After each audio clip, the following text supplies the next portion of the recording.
अस्सलाम वालेकुम, welcome to the fresh episode of आज टेक खोज। आज आपके क्वेश्चंस के आंसर मिलेंगे। वैसे इस वीक मैंने किसी भी वीडियो के अंदर नहीं कहा था कि आप अपने क्वेश्चंस को कमेंट कर दीजिएगा, इसलिए मैंने जो रैंडम मोस्ट इंपॉर्टेंट क्वेश्चंस थे ना वो पिक किए हैं।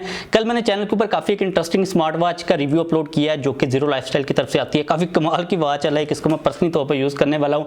अगर आप लोगों को 7 से 8 हज़ार की रेंज के अंदर कोई स्पोर्ट्स वॉच डेडिकेटली इसका स्पोर्ट्स एडिशन है ये वाला चाहिए तो आप लोग वीडियो देख लीजिएगा, आपको काफ़ी पसंद आ सकती है अगर आप देख रहे हो कोई वॉच लेने के बारे में। सबसे पहले आप लोगों को मैंने एक प्रॉब्लम बताई थी सदा पे के बारे में, तो उसकी अपडेट आप लोगों को मैं दे दूं। मेरा कार्ड नहीं आ रहा था, काफ़ी महीना हो गया हुआ था, तो फाइनली मेरा कार्ड आ चुका हुआ है। जो प्रॉब्लम थी ना वो कोरियर कंपनी की तरफ से थी। इन्होंने पहले मुझे कोई टीरेक्स की तरफ से कार्ड भेजा था, वो मुझे कहते हैं कि हमारे ऑफिस से आकर ले जाए। उसने मुझे एक दफ़ा कॉल की, मैंने उसको कहा भाई आपने डिलीवरी के पैसे लिए, आप मुझे डिलीवर करके जाए घर में। तो उसने कहा चलें ठीक है मैं डिलीवर कर देता हूँ। उसके बाद उसने पता नहीं डिलीवर किया ही नहीं, कहीं गलत एड्रेस के ऊपर डिलीवर कर दिया। तो दोबारा उन्होंने मुझे कार्ड भेजा, 2 से 3 दिन के अंदर आ गया था, विच मीन्स के प्रॉब्लम कोरियर कंपनी के साथ थी। और मुझे इस चीज़ की समझ नहीं आई कि वो 1 महीना क्या इन्वेस्टिगेट करते रहे। मैं जब भी उनसे चैट के ऊपर बात करता हूँ कहते हैं हम इन्वेस्टिगेट करें वगैरह वगैरह, तो इसलिए इतना ज़्यादा उन लोगों ने डिले कर दिया। दोबारा उन्होंने मुझे TCS के थ्रू भेजा, तो TCS 2-3 दिन के अंदर आ गया हुआ था। तो अगर आप नेक्स्ट टाइम कोई कोरियर मंगवा रहे हो तो टीरेक्स को देख लीजिएगा भाई क्या उनकी रेपुटेशन चल रही है आपके एरिया के अंदर। लाहौर में मेरा जो कोरियर है उन्होंने मुझे भाई जलील ही किया ना, वो डिलीवर हुआ है।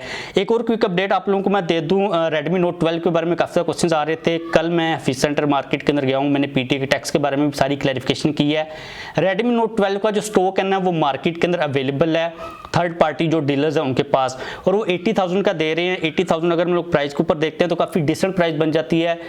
लेकिन आप लोगों को मैं एक चीज़ कहूँगा, एक चीज़ मैं कंफर्म करना भूल गया था कि क्या वो ऑफिशियल वारंटी दे रहे हैं या फिर नहीं दे रहे। अगर तो आपको ऑफिशियल वारंटी नहीं दे रहे तो आप लोगों ने स्किप करवा देना, आपने ऑफिशियल वारंटी के साथ ही लेना है, क्योंकि जब आप इतना पैसा इन्वेस्ट करो किसी नए फ़ोन के ऊपर तो वारंटी तो मिलनी ही चाहिए। अगर तो ऑफिशियल वारंटी वो दे रहे हैं, मुझे नहीं लगता कि अगर Xiaomi ऑफिशियली तौर पर इसको अवेलेबल नहीं करा तो वारंटी Xiaomi क्लेम करके देगा। अगर कोई थर्ड पार्टी बंदा बेच रहा है तो वो वारंटी नहीं देने वाला, तो आप वारंटी को कन्फर्म कर लीजिएगा। अगर इसी प्राइस के अंदर आ जाता Xiaomi लेके आता है तो मुझे लगता है काफ़ी डिसेंट प्राइस है। 80,000 का वो बेच रहे थे और स्टॉक अवेलेबल भी था।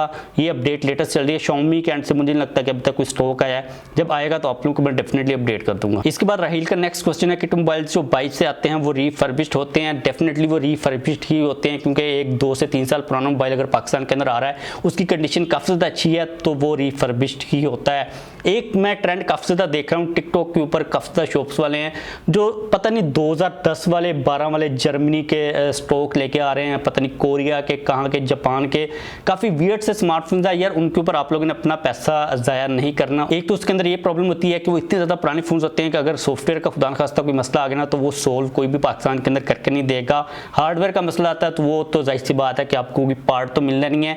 मुझे ये लगता है कि ये जो 15 से 20 हज़ार की रेंज के अंदर पता नहीं कितनी तारीफें करते हैं ये भाई तबाही डिस्प्ले पता नहीं क्या वगैरह वगैरह वगैरह, वो उन कंट्रीज़ के अंदर इलेक्ट्रॉनिक वेस्ट के तौर पर पाकिस्तान में बेच देते हैं। मुझे लगता है इनको फ्री मिलते हैं, उधर से इधर आकर पाकिस्तानियों को ये बेच रहे होते हैं। भाई ये देखें इतना अच्छा डिस्प्ले कैमरा 15 से 20 हज़ार की रेंज के अंदर आप लोग ने कोरियन, जापानीज, पता नहीं क्या, जर्मन, इंडोनेशियन, पता नहीं कौन कौन से वेरिएंट्स ये बेच रहे होते हैं। वो वाली कंपनीज जिनका मैंने पर्सनली तौर पर कभी नाम नहीं सुना होता, तो आप लोगों ने इनके ऊपर पैसा ज़ाया नहीं करना।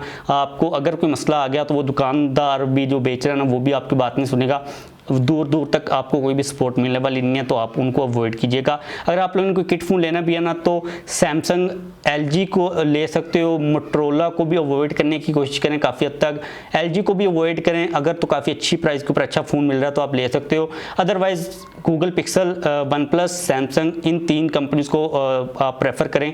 इनकी आपको आफ्टर सेल सर्विस सपोर्ट भी मिल जाएगी।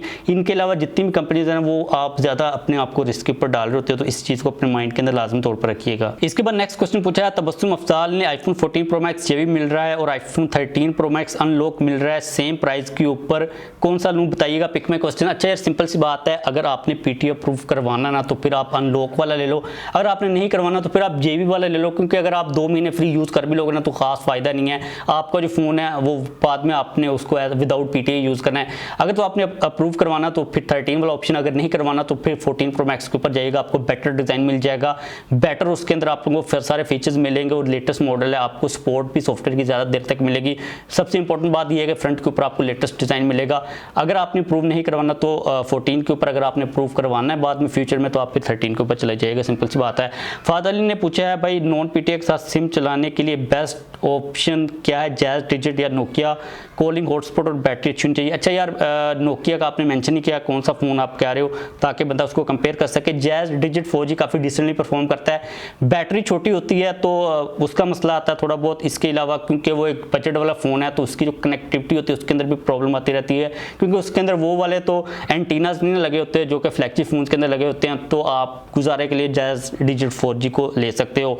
नेक्स्ट एक काफ़ी इंपॉर्टेंट चीज़ टैक्स के बारे में, तो मैंने कल क्लैरिफिकेशन सारी कर ली हुई है, क्योंकि जब मैंने भी उस न्यूज़ को कवर किया था ना तो इनिशियली तौर पर काफ़ी अच्छे सोर्सेज ये चीज़ क्लेम कर रहे थे, लेकिन क्योंकि मेरे पास फ़ोन्स नहीं थे मैं एक्चुअल में चेक नहीं कर पाया, तो मुझे भी ना थोड़ा सा कन्फ्यूजन का मामला था। लेकिन कल मैंने सारी चीज़ें क्लियर कर ली हुई हैं। डेफिनेटली पाकिस्तान के अंदर टैक्स कम हो चुका हुआ है। आप लोगों की तरफ से काफ़ी सारे क्वेश्चन आ रहे थे कि भाई कितना कम हुआ है, क्योंकि जो लिस्ट मैंने आप लोगों के साथ शेयर की थी वो 14 सीरीज़ की थी। तो इसी तरह आप लोगों ने जो 20 से 30 हज़ार का ड्रॉप है ना वो देख लेना है, क्योंकि इतना 10 से 15% जो 20% मैक्सिमम टैक्स को कम किया गया है, तो डेफिनेटली टैक्स कम हुआ। मार्केट के अंदर काफ़ी सारे लोग अप्रूव करवा भी रहे हैं, दुकानों वाले मोस्टली करवा रहे हैं, क्योंकि उनको लग रहा है, डाउट आ रहा है कि दोबारा से बढ़ भी सकता है। तो अभी ये डेफिनेटली कम हुआ ही है। इसके अलावा एंड्रॉइड की कैटेगरी के अंदर अभी इतना ही कम हुआ है। अगर आप लोग S23 अल्ट्रा के ऊपर देखते हो तो तकरीबन 153,000 के करीब उसके ऊपर टैक्स है।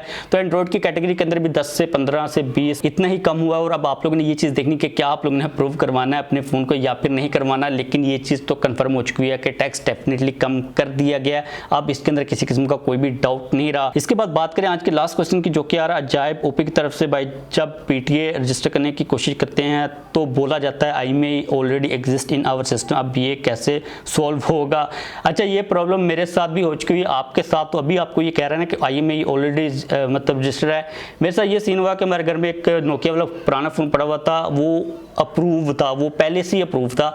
उसके ऊपर नोटिफिकेशन आ गया कि आपका जो IMEI नंबर है ना वो आप कंफर्म करें, क्योंकि ये सिस्टम के अंदर रजिस्टर वगैरह कर रहा है। उन्होंने हमारा IMEI नंबर अपने सिस्टम से निकाल कर उसके ऊपर कोई और फ़ोन रजिस्टर करवा दिया। तो पाकिस्तान के अंदर ये जो पैच हो रहे हैं ना फ़ोन VVIP, पता नहीं इनके अजीब से नाम होते हैं, तो ये यही काम कर रहे होते हैं कि किसी और फ़ोन का IMEI नंबर उठाकर किसी और फ़ोन के ऊपर चिपका कर, लाइक फॉर एग्जांपल आपके पास कोई नोकिया वाला फ़ोन है, उसका IMEI नंबर उन्होंने उठाना है, उसको किसी एंड्रॉइड के फ़ोन के ऊपर लगा देना है, और पीटी को लगेगा कि ये कोई नोकिया वाला पुराना फ़ोन है, इसके ऊपर 200-300 टैक्स है, लेकिन बिहाइंड द सीन वो एक एंड्रॉइड का फ़ोन होता है। इसी को पैच वगैरह कहते हैं। आपने यहाँ से पैच उठाकर यहाँ पर लगा दिया, तो आपका यहाँ पर मामला सिंपली मुझे ये लग रहा है कि आपका जो IMEI नंबर है ना वो किसी ने पैच करके किसी और फ़ोन के ऊपर लगा दिया, इसलिए आप जब कोशिश कर रहे हो तो आपको कह रहा है ऑलरेडी एग्जिस्ट कर रहा है। इसको हल करने के लिए आप पीटीओ को ईमेल कर सकते हो, अपना पूरा मसला मसाइल लिखें। अगर उन्होंने ईमेल देख ली तो हो सकता है आपका मसला सॉल्व हो जाए, लेकिन एक्सपेक्टेशन आप अपनी लो ही रखिएगा। तो बस आज के लिए इन्हीं क्वेश्चन को मैंने पिक किया था। अगर आप लोगों ने क्वेश्चन को करना है तो आप लोग नीचे लाजमी तौर पर कर दीजिएगा। मैं कोशिश करूंगा कि नेक्स्ट Q&A वाली वीडियो के अंदर आप लोगों के